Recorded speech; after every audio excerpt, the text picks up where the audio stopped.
Everybody, or good afternoon, depending on where you are in the world. My name is Donna Walsh, and I'm the Chief Executive Officer of IBE, the International Bureau for Epilepsy.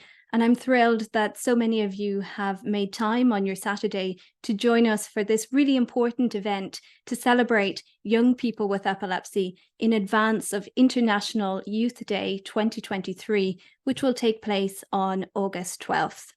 We will be commencing with our conversations very shortly, and some of you will have already seen this slide when you joined today's meeting.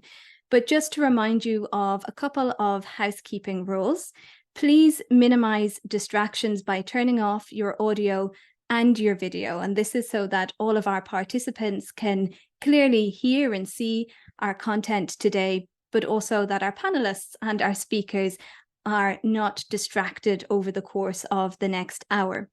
As you will have heard, today's webinar is available in English, but also in Spanish.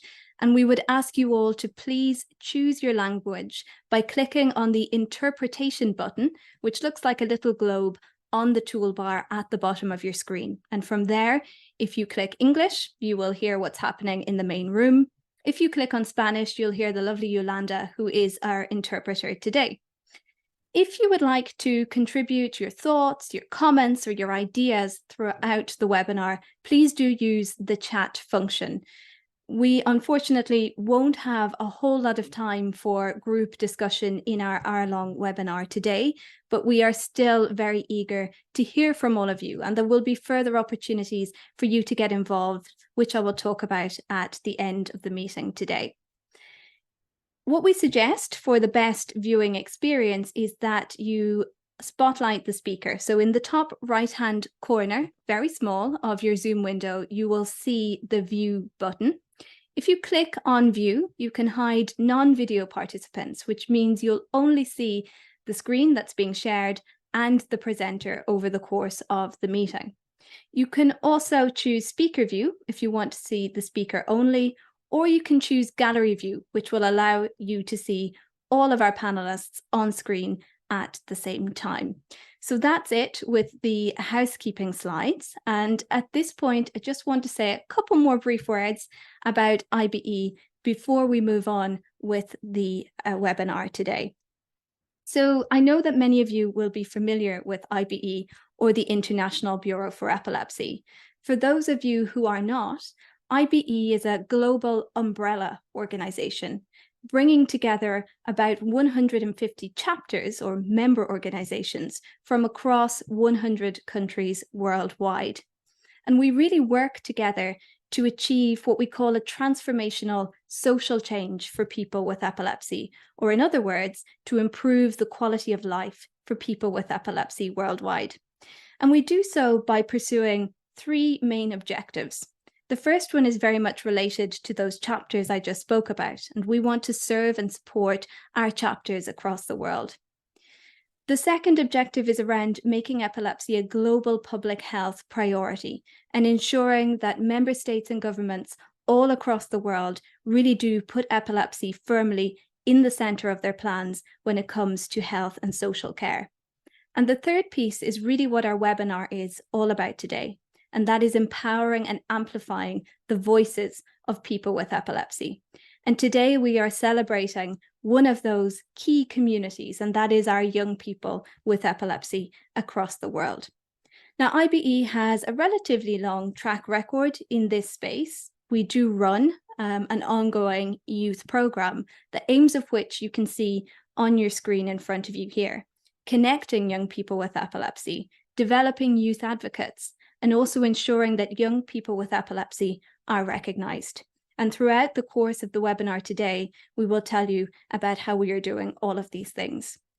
But what is important to note at this point is that the main driver of this IBE Youth Programme is our global youth team, a phenomenal group of young and inspiring advocates with epilepsy from across the world who are really working very closely with IBE to deliver initiatives like we have before us today.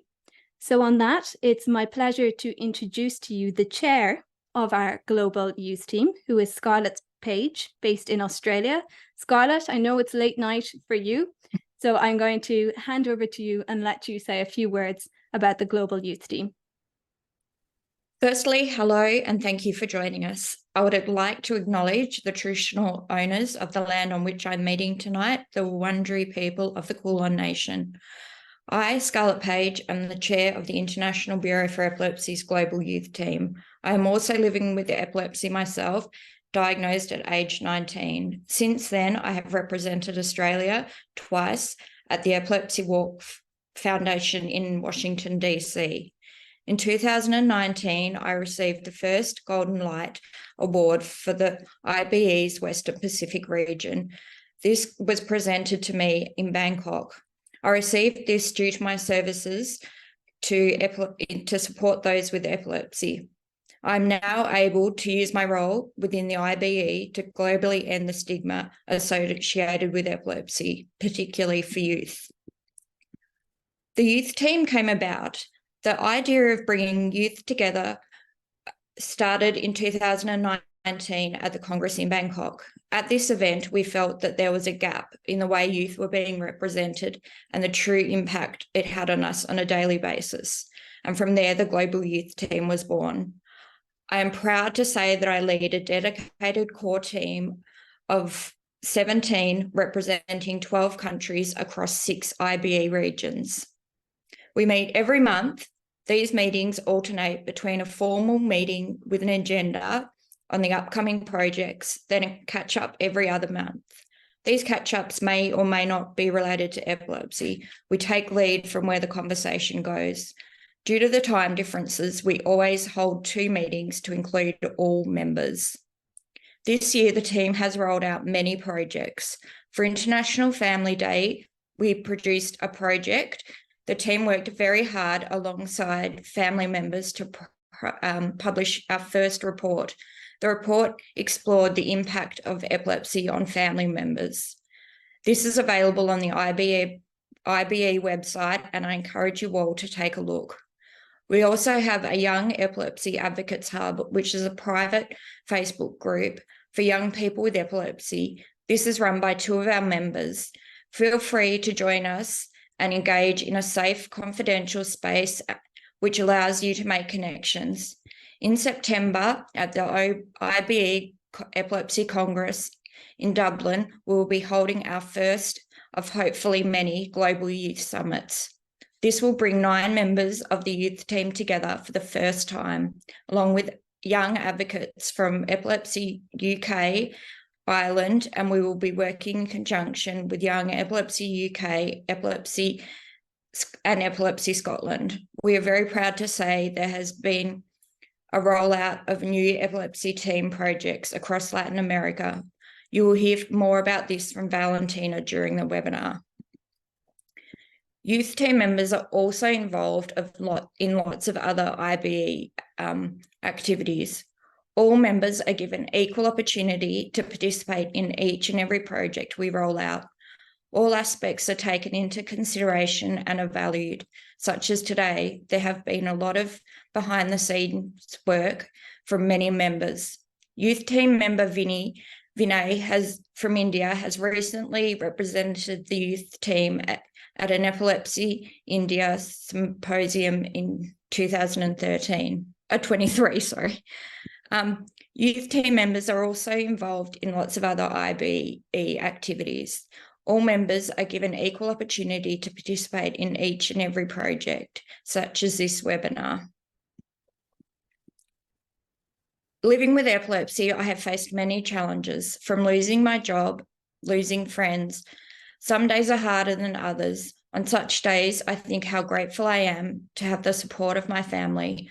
I now call the IBE Growth team my family. Remember, there is strength in numbers. As chair, I hold great responsibility to make sure each team member feels welcome, safe, and supported. Being chair allows me to make connections across all aspects of the IBE and work with other organisations globally, therefore gaining inside knowledge of how epilepsy affects those around the world and how much we need to work on. Thank you for attending, and I would now like to hand back to Donna. Thank you so much, Scarlett. And I can, without doubt, tell the group that you are a phenomenal chair of the Global Youth Team. And it's been our pleasure to work with you over the last number of months to really strengthen the youth team and to build out this new IBE Global Youth Team program that we are going to present and talk about over the course of the next hour. So thank you, Scarlett. So at this point, I am going to introduce our panelists for the next part of today's discussion. First up, we have Valentina Khan, who is from Chile. Valentina grew up in Santiago, but she's now living in London in the UK.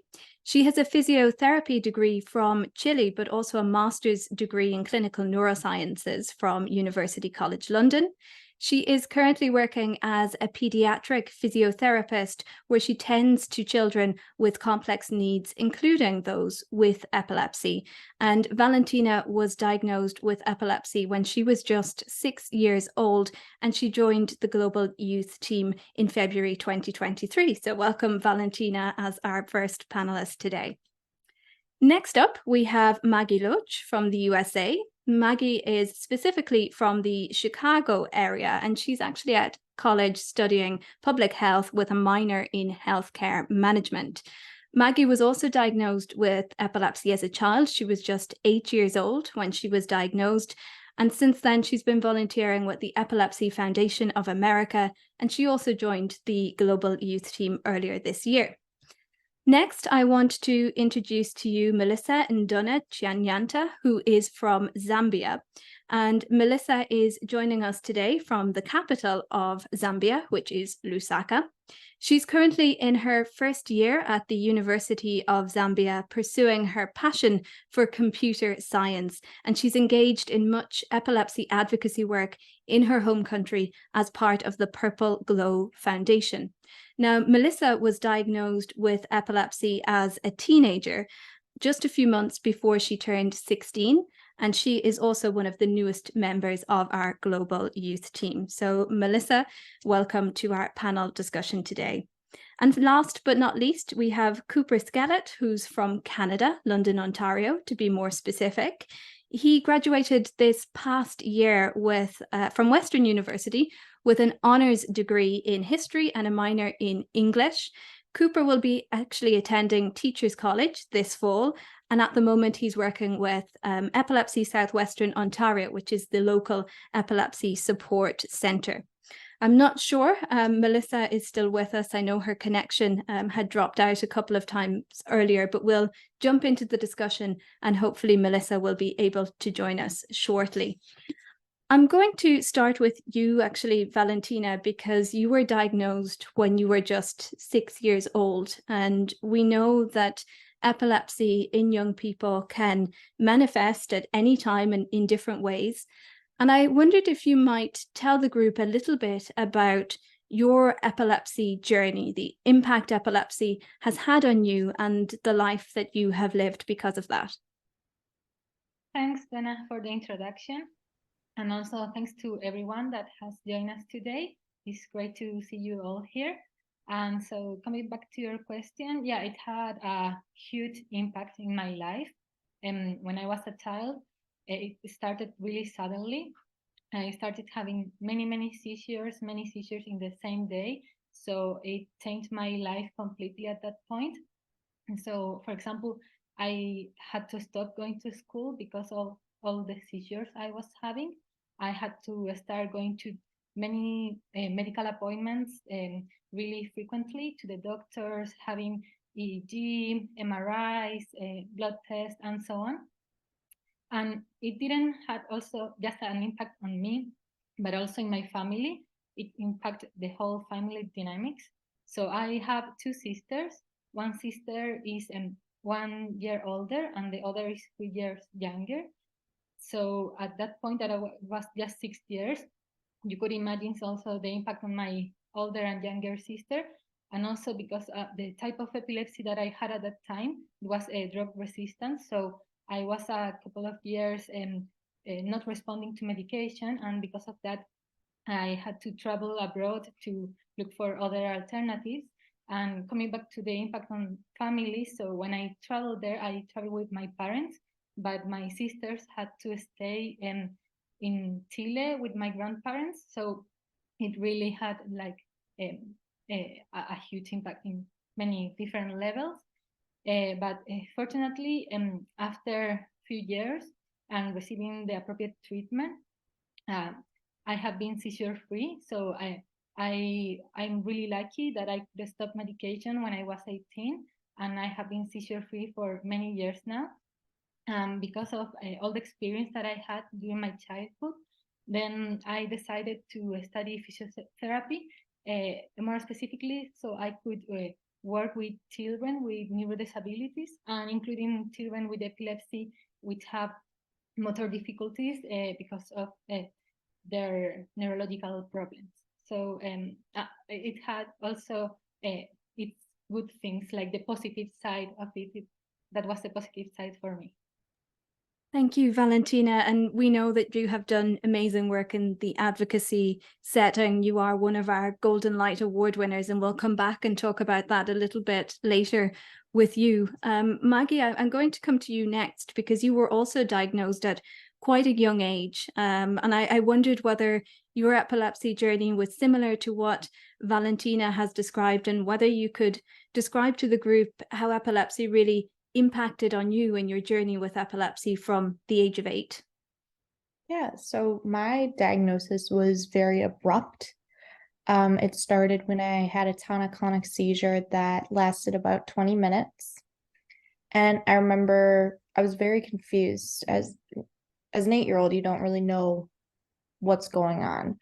So I remember going to my first doctor's appointment, and the doctor explained it to me to imagine horses in a stable. And then a storm comes. And then once that storm comes, all horses escape that stable. That's what my brain is doing when I have a seizure. So that kind of helped me understand, okay, so I got some extra electricity in my brain. That's what's going on there.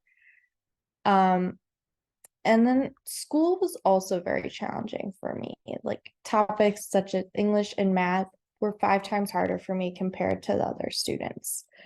I was very grateful for my teachers and my family, and I was able to learn how to manage my academics and succeed. I'm now in college and I still use the skills that I learned in elementary school to this day. But once I hit puberty, that is when my seizures began to escalate. We learned that my seizures can be caused by hormonal changes. So I had to try a lot of different medications. I tried the ketogenic diet, and seeing a lot of different doctors. It eventually became managed, and I'm now about 3 years seizure free, and I'm very grateful for that. Thank you so much, Maggie, for sharing that story with us. I wonder if you could also tell us maybe a little bit about how that experience maybe has encouraged you to get involved in this type of advocacy and awareness raising that you are currently doing. Yeah, so when I was growing up, I didn't know a lot of people with epilepsy. I didn't know what it really was. And then I decided, instead of making this diagnosis to be such a bummer, I wanted to make good out of it. And I wanted to spread the awareness and help people with similar situations to me, or worse or better, that it's not the best, but you get through it and you have a great support system around you. And it's been a wonderful experience being able to share my story and help others around me.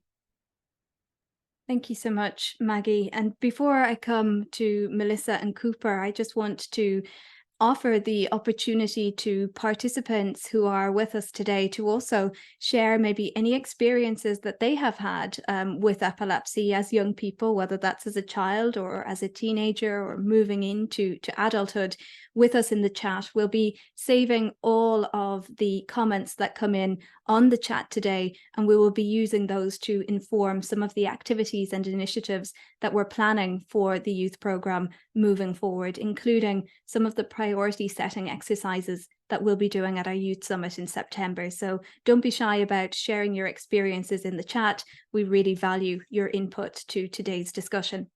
So Melissa, I'm going to come to you next, because both Valentina and Maggie were diagnosed as young children, whereas Melissa, you were diagnosed when you were a teenager.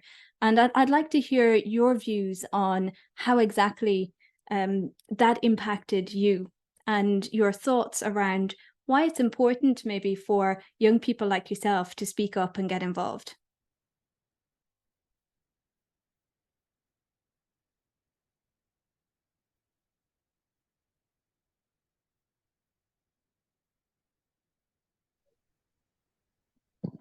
Thank you, Donna.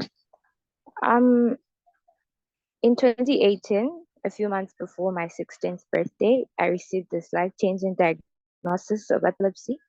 The journey to proper medical care was challenging, and this led me to consult multiple hospitals before finally finding support from the late Dr. Anthony Zimba, a former IBE Zambia chapter. Well, at first, I struggled with denial and self-isolation, which led me to avoid social interactions in order to persist the situation alone. But however, that changed when I discovered Epilepsy Advocates, and one of the Golden Light Award winners, 2021, Bright Wallia's inspiring story, as well as attending a support group that was organized by his organization, the Purple Glow Foundation. So I realized that I wasn't alone and I could manage to achieve success despite living with epilepsy. So this is what motivated me to turn my challenge into an opportunity to make a difference. And today, as a member of the Purple Glow Foundation, I shine the light on epilepsy through advocacy works, through support group sessions, hospital visits, and online discussions. Thank you very much, Melissa. And I see that Bright is amongst our participants today. And I think it is so important, obviously, for young people with epilepsy to have those mentors and people that they can look up to and who can showcase that, you know, there is a bright future for people with epilepsy. Because I know particularly in the African region, and we've spoken about this, there is a lot of stigma attached to epilepsy. Particularly, you know, for young people, that might mean that they're unable to continue in education, for example. Can you maybe say a little bit more about the stigma that impacted you as a young person with epilepsy in the African region? Well, the social impact was profound, which affected my self-esteem and studies as it limited my academic excellence. And discussing epilepsy is considered a taboo in the African community. So I had to keep my struggles, including medication side effects, a secret. And as a result, it meant that I had to refrain from certain activities that I once enjoyed, such as playing sports. After high school, I also faced delays in going to university, which left me feeling left out. And my future family life was also a concern due to the myths that surrounded epilepsy, sex, marriage, and fertility, because I felt like this meant that I had to be dependent on others for the rest of my life. Hence, I felt I could never have the opportunity to build and maintain healthy relationships. Thank you, Melissa. And I think you've really articulated what many young people, particularly teenagers, feel when they are diagnosed with epilepsy, and that worry and concern about what that might mean for their future. And on that, Cooper, I'm going to come to you because you were also diagnosed as a teenager. And I know from speaking to you that you often felt initially that this maybe was something that you should hide or you didn't want to burden people with. And maybe you can tell us a little bit more about what life was like for you after you were diagnosed. Yeah, thank you, Donna, and thank you to everyone for being here today. So I was diagnosed at 15 years old. I had my first seizure before then, but I was formally diagnosed at 15. And I was diagnosed during high school, right in the thick of high school. So everything seems bigger than it is in high school. And I thought this was much bigger than it was as well. And it is a big deal, but I really hid myself from it and from everybody to not burden them or put my troubles onto them in any way. Even it was difficult for me to talk to my friends about it and all the different medication I was on for it. A big social challenge I faced was just the simple inability to get my license when all my friends were. Again, everything seems bigger in high school, but I've come to realize it's not a huge deal, but it is a certain amount of independence when you're able to get your license. Again, like other people have mentioned, there was, certain amounts of mental health problems that I dealt with. I turned to, drug abuse and alcohol for a bit in my life. I'm proud to say that I've gotten over that, but that was something I really struggled with in high school when I was first diagnosed. Some other challenges that I've been through is just, again, just mental health and trying to not burden people. It's difficult to not burden people with something you can't control and something I feel like I need to keep hidden. But as I've gotten older, I've definitely come to accept my condition, and I've met so many great people with said condition.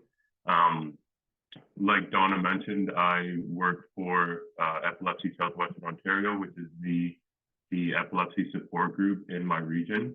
And it's been such a great experience. I run summer camps with children who have epilepsy, and I talk to them on a one-on-one basis, and it's unbelievable to hear what they have to say regarding the condition and how mature a lot of them have become at such an early age due to their diagnosis. It's almost like the world has kind of sped up for them because they've been thrust into this condition that they can't control, but they know is a big deal, but their brain is still processing everything that's going on within their bodies, and then outside being told by doctors that you have this condition as well. So it's been such a journey, but I'm so grateful for it, and I'm just happy that I've been able to kind of break out of my shell and become a part of the epilepsy community now. Thank you so much, Cooper. And I think what you've all articulated so well is that there are clearly challenges. There are many challenges as a young person with epilepsy, but there are also solutions. And all of you have overcome those challenges to become the advocates and the spokespeople that you are for epilepsy today. And I think that hopefully will inspire some of the young people that we have in our audience today to speak out and to get involved. And I can see that there are a number of people in the chat sharing their stories with us. And although we don't have time to come to everybody today, there will certainly be scope for having further conversations where we can do that. And at the end of today's meeting, I will also share some opportunities for people to join our social networks and get involved in some of the surveys and activities that we will be conducting, where you will be able to really input and feed what we're planning to do moving forward. Cooper, I want to stay with you because I've realized that our audience really is a mixed bag of stakeholders. So we have young people with epilepsy, but what we also have are healthcare professionals. I see some representatives from the pharmaceutical industry. We also have a number of representatives from our IBE chapters, which are patient organizations or epilepsy support organizations working on the ground across the world. Given what you've just told me, do you have maybe some recommendations or advice or a take-home message for all or any of these groups as to how they could better serve and support young people with epilepsy on their journeys? Yeah, first I'd like to say how amazing the work they do is and how much I'm sure stress falls into the medical field. I think they do a great job, but if I were to offer my non-PhD medical advice, I would recommend there be more, I would recommend that doctors work closer with the epilepsy support groups in their area, whether it's pamphlets that they can work together to create, or promoting their, local kids camp, or even like a group like this to be able to for people with epilepsy to get in contact easier with other people with epilepsy. Because I found once I started to do that as a teenager, I became much more comfortable with the condition, especially, reading into it and researching epilepsy. So my main point for healthcare professionals is to promote those local support groups, because I've been working with one for about a month and a half now, and the people there are so passionate about what they do. And first of all, it's made work for me so much easier, but it's also made people's lives with epilepsy easier. So that would be my big suggestion. Thanks, Cooper. And that is something we hear very often, particularly from those who are newly diagnosed, is that they're often not directed to those local support organizations, and they're really left on their own to find those support services in their community. And I think that is a message we will take on loud and clear, is to strengthen those partnerships and relationships and to work more closely together. Valentina, would you like to give a message to our audience today in terms of, from your experience, what you really feel would have really served you as a young person with epilepsy? So I think there are things that need to improve in different levels. So one thing will be in improving access to treatment. I was really lucky that I could have access to treatment, and then because of that, I could improve my quality of life. But I know that that's not a reality in the whole world. So I think we still need to work on that. But also we need to improve access to education. There's still a lot of young people with epilepsy that cannot access to a school or to higher education just because they have epilepsy, and that's not fair. And the same with having opportunities to work. The same thing, there are many really skilled people with epilepsy that want to work and are really good at their jobs, but once their employers, they know they have epilepsy, they are fired without any other reason that having epilepsy. So I think there's a lot of work to do in terms of education to the general population and to improving access, as I said, to treatment, to education, and to work opportunities. Thank you, Valentina. And you're absolutely right. I mean, unless we can ensure that young people have access to treatment when they're diagnosed, then it really will have a negative impact on them in terms of progressing through life, being able to access education, employment, and so on. And of course, these issues vary across the world, but no matter where you are in the world, these topics and themes always come up. And I think it's important, particularly as IBE, we realize epilepsy is more than just seizures, and we really understand those elements that go into the mix when we're thinking about what makes up quality of life, and that we're addressing all of those things. So very important themes and topics being raised as part of the discussion today. Maggie, do you want to come in on that point? What recommendation might you have for our audience? Yeah, I mean, I agree with Valentina and Cooper. I think recommend just finding like a local support system is really important. Having good access to healthcare. I think those are really big, important opportunities for people when they receive the diagnosis, and even for family members and loved ones for this in regards to the support system, because it's not an easy thing to deal with when, you know, a loved one has epilepsy. Learning how to cope with that and deal with it is very important, and hearing other people discuss it and hear other people's experiences can help you personally understand what you may or may not experience and how to deal with it and how to cope with it. For sure. And Scarlett mentioned earlier that, of course, the youth team conducted a survey and developed a report to mark International Family Day a couple of months ago. And it's exactly what you said that I think was very clear in that report, was that there is a major impact on the parents and the siblings and even the wider extended family when a young person is diagnosed with epilepsy. And often those supports are just not there. And I think that is something that we need to consider as well. Melissa, coming to you next, and again, the same question. What recommendations would you like to get across to our audience today in terms of how we can better meet the needs of young people with epilepsy?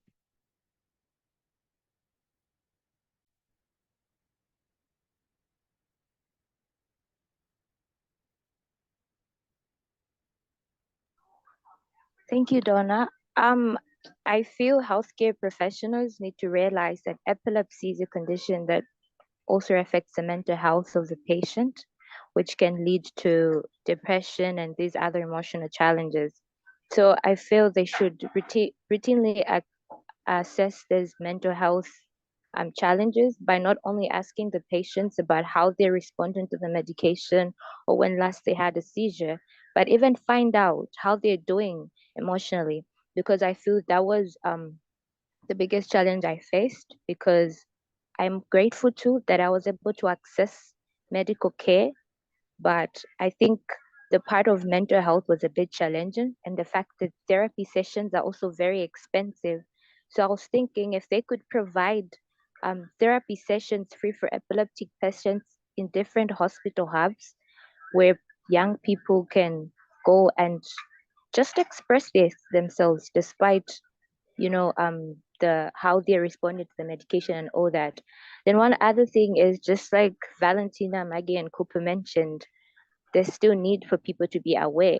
And like in my country or in my region, people do not know the truth. So awareness campaigns are still needed. So I feel healthcare professionals too need to collaborate with local chapters to support these non-governmental organizations in holding things like webinars and seminars specifically discussing this condition, because I think I would say they're doing well when it comes to HIV, because every day, every year on the 1st of December, we see people moving around campaigning and supporting this awareness program, letting people know about it. But that is different when it comes to epilepsy. So yeah, I think that's what I think should be done.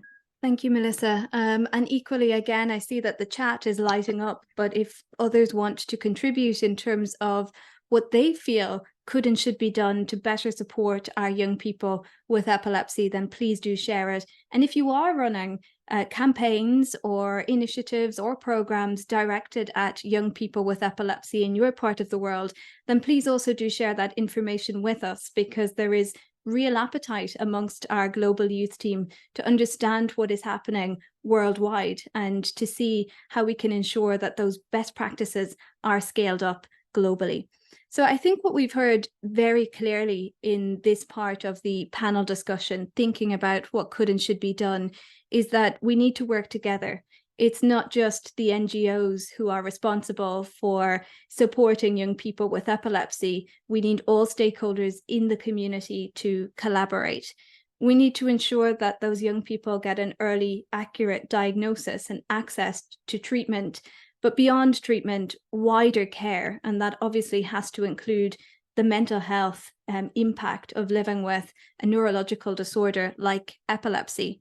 And similarly, that support should not just be directed to the young person with epilepsy, but actually we need to take care of the wider family unit so that we can support and nurture these young people to achieve their potential. Before we move on to the final part of our webinar, and Scarlett, I'm also going to bring you into the discussion at this point. I'd like to come to each of you in turn to give us a really quick message for other young people with epilepsy who are in our audience. What would you like to say to them? What would you want them to know? And what would you want them to take away from today's meeting? And I'll start with you, Maggie. I would say to hold on to hope and keep fighting. It's a hard fight, but you'll get there. Thank you, Maggie. Cooper. Yeah, don't let people make fun of you for your condition, and always make sure you're, standing up for yourself, and just I think this goes for everyone. Just treat yourself nicely and respectfully. There's people there that will support you with your condition, even though it might not seem like it at the time. And just follow your dreams, even though your condition might require some offer some debilitating things, but just keep pushing forward, like Maggie said. Scarlett, do you want to add a message to the audience as chair of our global youth team?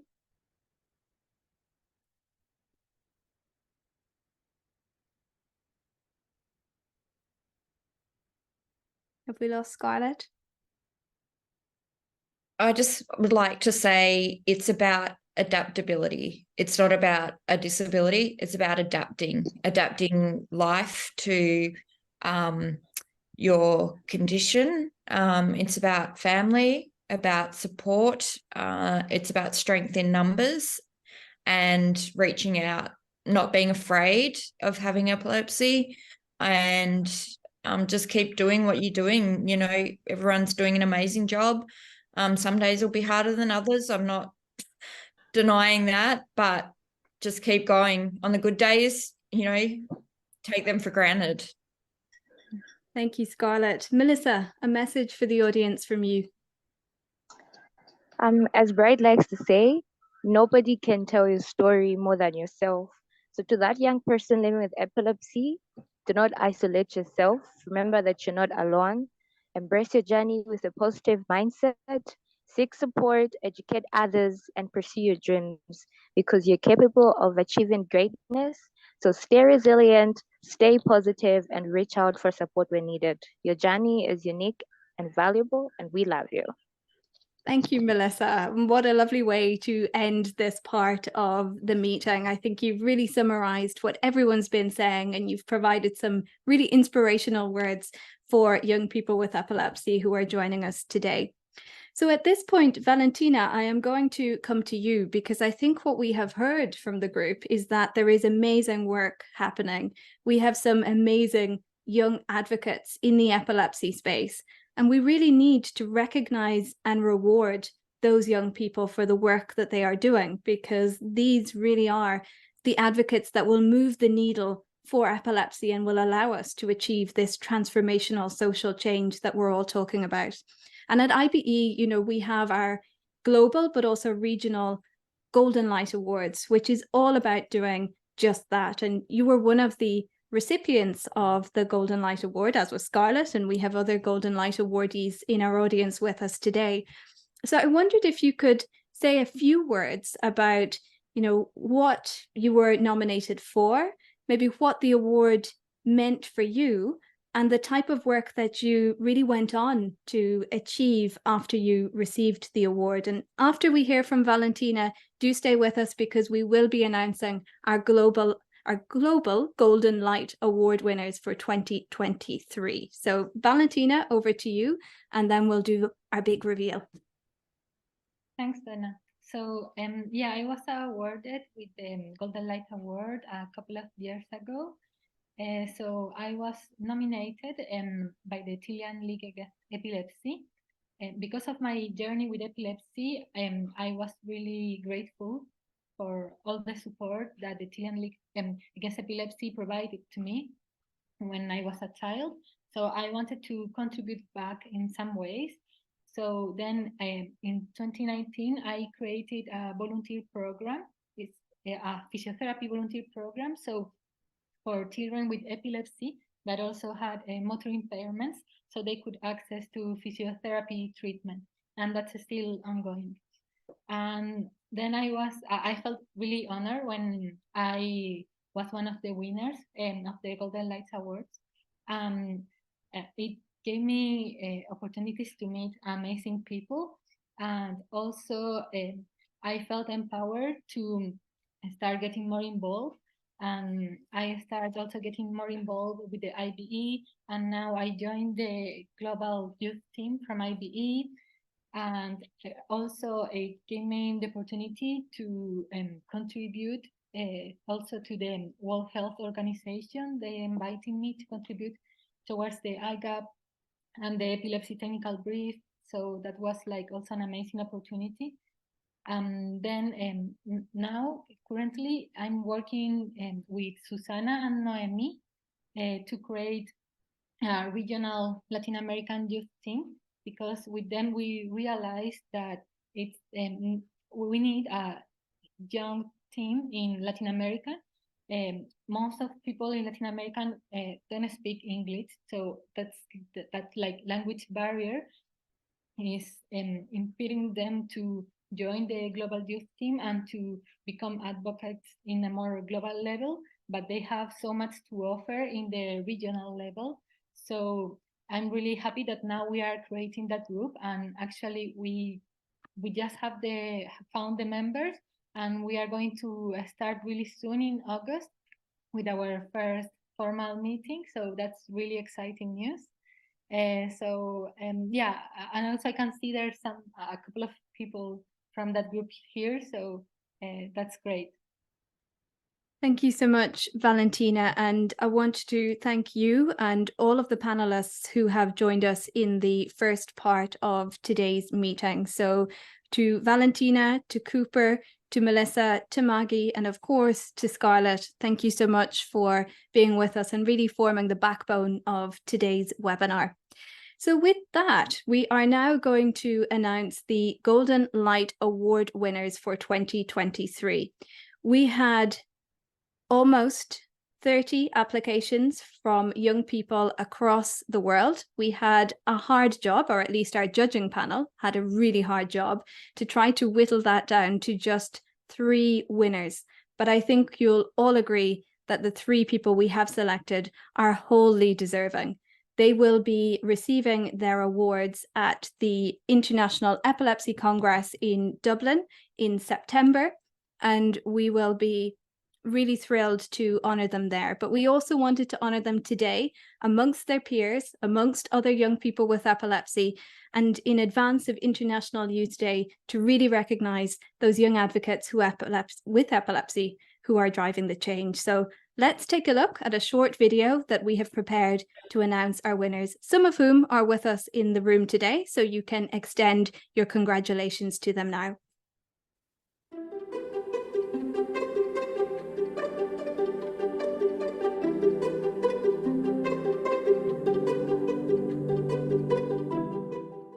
Hola, mi nombre es Walter Iván Fusen.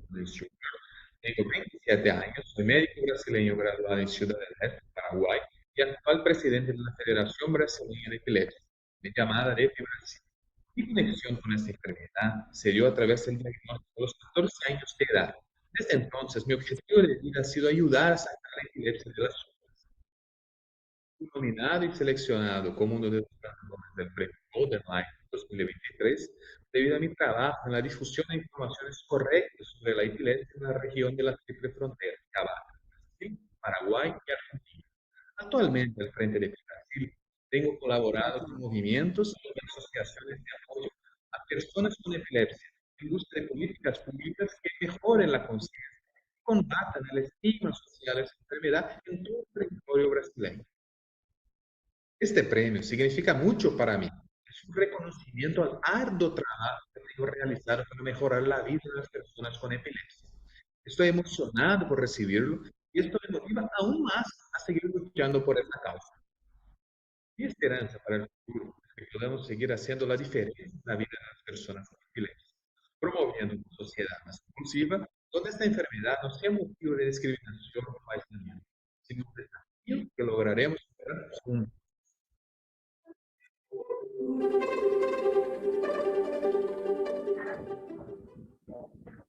Hello, my name is Fides Uiso. I'm from Tanzania, a mother to a child with severe epilepsy called Dravet syndrome. The Golden Light Award means so much to me. Actually, when I started to advocate for epilepsy, I said I want to be the voice for the voiceless. I said I want to be the light for those who are suffering in silence.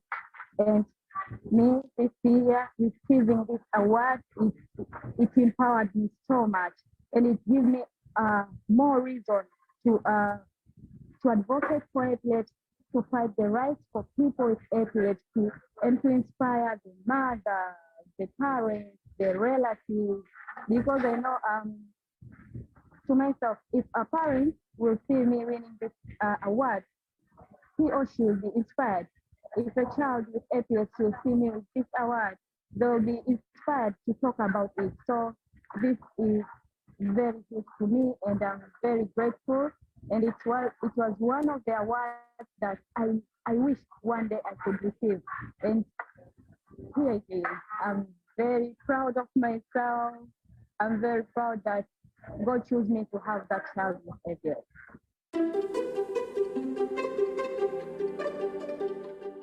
Wayne O'Reilly, I'm from Wexford, and I was 23 years old when I had my first epileptic seizure. I was nominated and selected as a Golden Light Award winner 2023 because of the work I've done in my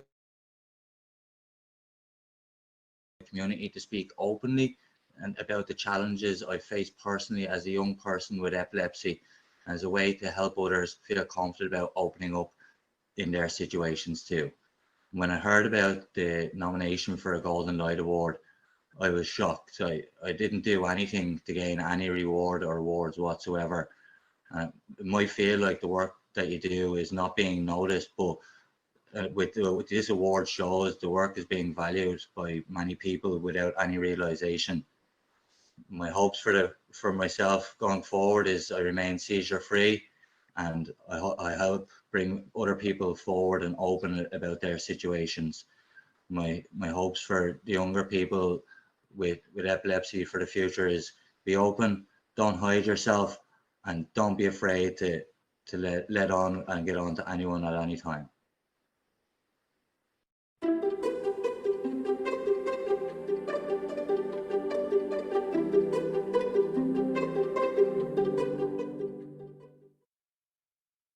So there you have it, our 2023 Global Golden Light Award winners, Wayne, Fides and Walter. Congratulations to you all. And we are looking forward to meeting you in September at the International Epilepsy Congress and really having a big celebration with you all on stage to recognize the amazing work that you are all doing. And that brings us to the end of today's webinar, just on time. But a couple of bits and pieces I want to mention before you all leave and get on with the rest of your weekends. As I mentioned earlier, there are some opportunities to engage with us at IBE. We do, as Scarlett mentioned, have a dedicated Facebook group, which is called which stands for Young Epilepsy Advocates Hub. And we are trying to reinvigorate that particular Facebook group. So if you are a young person with epilepsy, check it out and make sure that you contribute to the conversations and the dialogues that are happening there. We would also ask that you think about completing a 5-minute survey around the priorities for young people with epilepsy. And after this webinar, we will send you a link to that survey. What we want to do is really capture the challenges for young people with epilepsy worldwide, and we will take that to our Global Youth Summit in September and work on identifying the priorities for young people and the work programs that we can roll out as IBE to support that. The last box, I'm not sure if you can see it, I can't, it's got a big grey box over the top, but essentially that's telling you to join us on social media.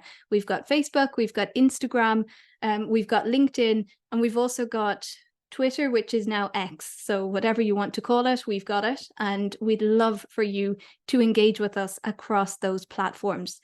Unfortunately, we are not currently recruiting to our global youth team. All of the positions are currently full, but we are hoping to do so early next year. So if you want to express your interest in being part of the global youth team, or you just want a little bit more information about who we are and what we do, then you can contact my colleague Claire, who is our head of engagement, at the email address you see on screen here.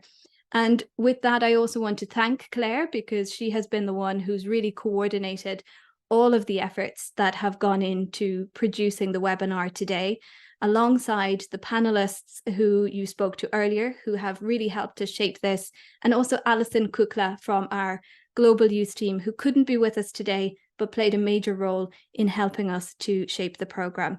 And last but not least, as Scarlett appears back on my screen, a big thank you, Scarlett, to you for all of the work you do in terms of chairing our Global Youth team. And I'm going to give you the final word, Scarlett, to say goodbye and to thank everyone for being with us today. So thank you again, and Scarlett, over to you. I'd just like to reiterate what Claire said. Thank you so much for joining. Thank you for sharing in the chat box your stories, your experience. Thank you to Melissa, Cooper, Maggie, and Valentina for sharing your stories, going into so much detail. And yeah, just really thank you for being so open, honest, and it's great to hear from you. And like I said, please join the Young Epilepsy Advocates Hub. It is an amazing way to connect. And thank you. Thank you, everybody, and goodbye.